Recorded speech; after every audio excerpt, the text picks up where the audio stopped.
So I'm just going to walk through some vocal stuff to show you basically how I like to, and a lot of people like to do vocals from a writing aspect.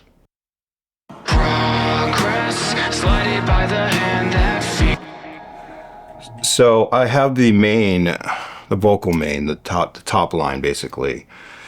That's my main vocal, and then for like verses, normally I'll just leave just one layer. Sometimes I'll do a double or a triple, but for the most part, for the verses, I like to keep it simple, you know.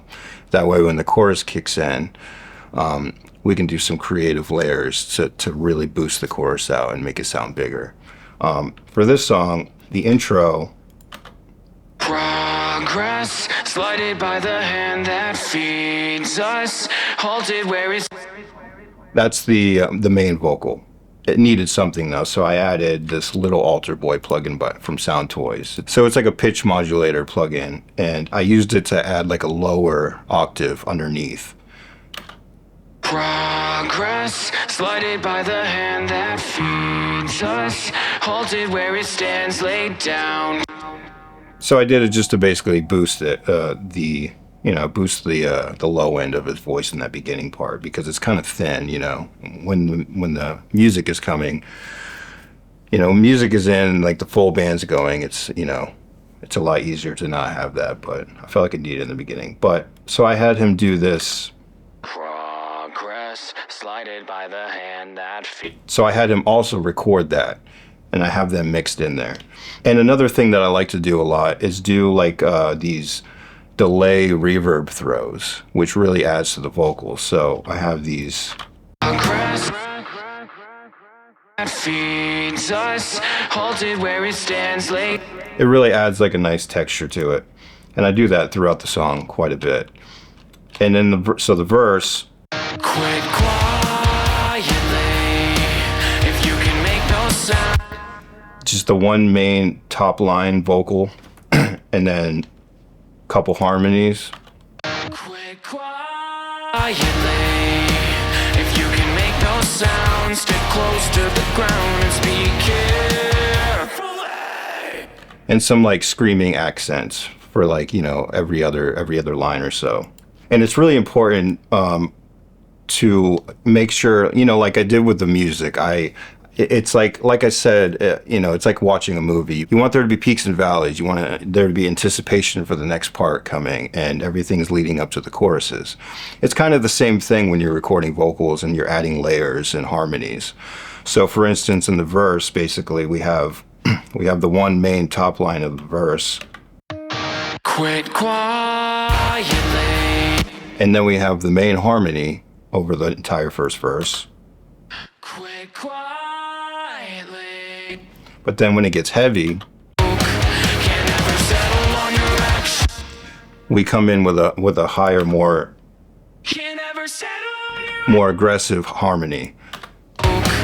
So it kind of builds up going into the chorus.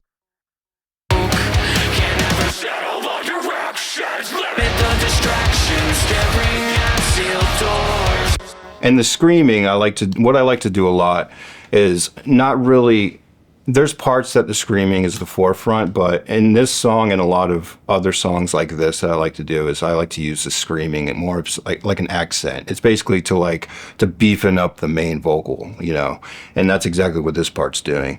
I think you might listen to it and think, oh, this should just be a heavy part, but I just thought it was really cool that there's the melody there, and then the vocal is, I mean, the screaming underneath it is basically just it's like a support for it to keep that part heavy, you know, but still melodic at the same time. And then, so the pre-chorus, musically, the pre-chorus drops out, obviously. It's like a little break with the music because you're about to hit the chorus, the peak of the song.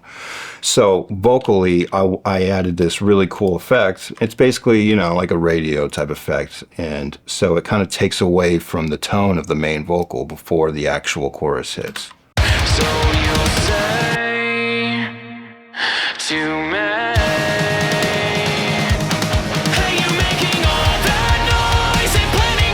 and then the full chorus comes in. So the full chorus is we have the main top line, in the regular pitch. Hey, you making all that noise and planning yours. And then I had him do 2 lower octaves. Hey, you making all that noise and planning your escape from the wasteland. And then the main harmony. Hey, you making all that noise and planning your escape from the wasteland. Don't you know you'll all go broke? And there's that other, vocal delay thing that I like to do. Escape from the wasteland. Escape from the wasteland. It was basically to fill there's a space there in the chorus. And I didn't mind the space when he sent it to me, but I really wanted there to be something there, so I added that vocal throw, which I think really adds something to the chorus. Escape from the wasteland. Don't you know you'll all go broke? Well, then, 'cause you'll have nothing to do. How good's a dream you gotta fight to keep alive? It's weighing on the mind, and I don't even have a choice except in words that I can choose to write. Same as the heavy part in the first verse with the chorus, the screaming kind of comes in half on the second half and enforces the heavier part, It doesn't really take over, but it adds to the heaviness of the song. And I don't even have a choice except in words that I can choose to write. I'm making all this noise and planning my escape from the wasteland. Blaming the stress and the need to give the best. My expectations, however pure, seemingly clever, but never more. You get a shiver up and down your spine. So it's basically the same thing in the second verse as the first verse. With this song, so he sent me the vocals. The first draft that he sent me, he was doing the low octave the entire time in this second verse. Blaming the stress. But I was really hearing that second part when the open hi-hat comes in and that cool lead that I wrote on the keyboard comes in. I was just really hearing him go to the next octave, so I had him go back and retrack that part and then add the screaming under it to enforce it, because it's not really a heavy part, but just because the music doesn't sound heavy doesn't mean that you can't make it aggressive and heavy sounding. And I wanted it to kind of match the first verse. So I feel like the vocals right here with the screaming and everything and the energy kind of makes it match the first verse. So it doesn't have to be necessarily a breakdown, but it's heavy because of the vocals. Blaming the stress and the need to give the best. My expectations, however pure, seemingly clever, but never more. You get a shiver up and down your spine. Satisfaction with the padding of the runtime. Circumstantial, what is mine is yours. Just keep on taking the hits and fighting the war. Hey, you making all that noise and planning your escape from the wasteland. Don't you know you'll all go broke? Well, then, 'cause you'll have nothing to do. How good's a dream you gotta fight to keep alive? It's weighing on the mind, and I don't even have a choice except in words that I can choose to write. I'm making all this noise and planning my escape from the wasteland.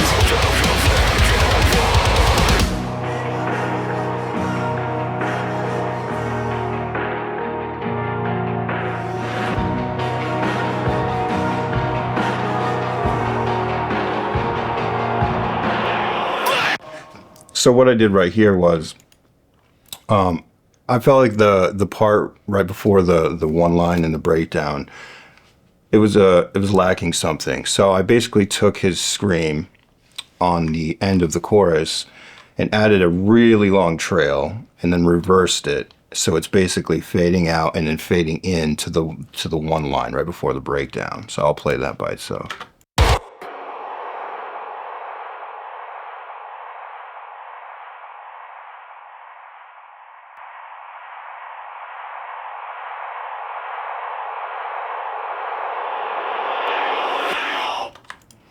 So I'll play it all together now.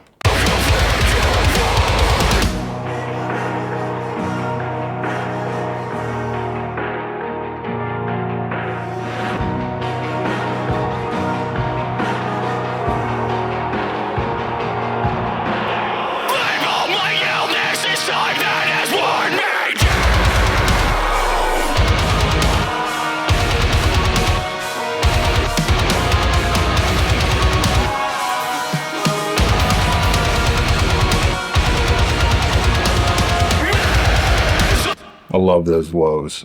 He sent me those, and I was like, man, so good. So originally, the vocals that he sent me, he had the screaming on this that I have in the second half here over the first part. And this is what's really cool about collaborating with people is like, you know, they'll send you something and then you'll listen to it and your perspective will hear it differently. And I heard that part not being over the first part of the breakdown. I was like, no, man, that's got to go over the second. So I put it over the second, and I think it fits so well, like it was made for it, which is interesting because he recorded it over a completely different part. So I'm going to play this breakdown now.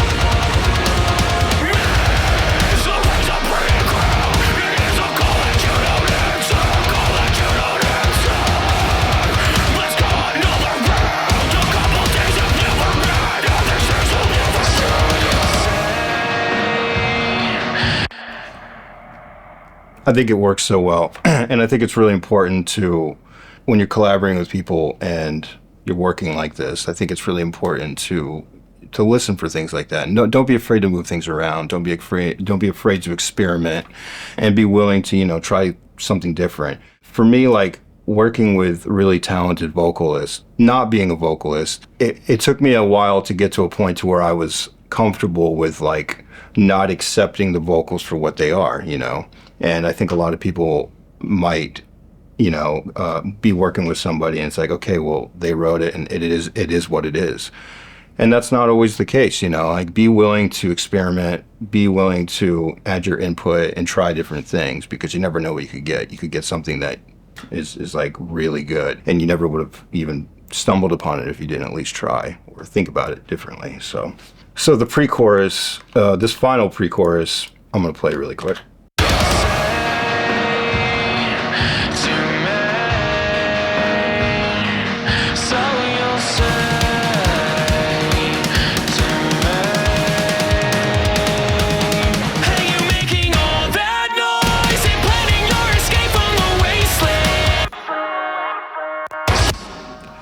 So it's pretty straightforward, honestly. I didn't really do much. I just, I did the same thing with the little Alter Boy pitch plugin on that and just like a little bit of a radio effect on it. And I think it runs into the last chorus pretty well.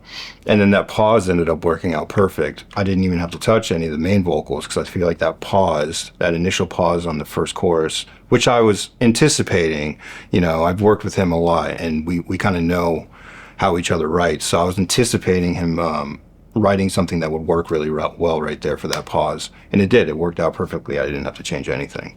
So I'm just going to play this last chorus.